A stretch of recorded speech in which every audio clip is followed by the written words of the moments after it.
अदानी अंबानींना काय आयतं मिळालंय का? बरोबर. त्यांनी उभंच केलेलं आहे ना शेवटी. थोडं लॉस व्हायला लागलं की आपण लगेच नाही नाही बंद करून टाक, दुकान असेल बंद करून टाक, नको करू. आपल्याकडे महाराष्ट्रीयन लोकांमध्ये आपण म्हणतो ना की अंथरूण पाहून पाय पसरवायचं, त्याच्या पलीकडे आपण कधी विचारच करत नाही किंवा रिस्क घ्यायची नाही. एवढं आहे ना, एवढ्यातच राहायचं. आपण थोडं लॉस व्हायला लागलं की आपण लगेच नाही नाही बंद करून टाक, दुकान असेल बंद करून टाक, नको करू.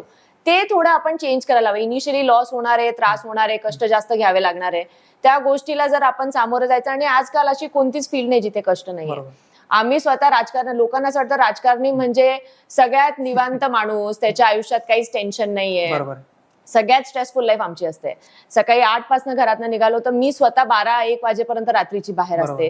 तुम्हाला 50 लोक भेटतात, 50 प्रॉब्लेम्स असतात, प्रत्येकाची अपेक्षा आपल्याकडनं असते. सुखादुःखात जाताना तुम्हाला मेंटली सुद्धा तुम्ही तेवढं त्रास होत असतो. त्याच्यामुळे कोणत्याही क्षेत्रात त्रास आहे. तुम्हाला त्रास सहन करून पुढे जायचं असेल तर तुम्हाला रिस्क घ्यावी लागणार आहे.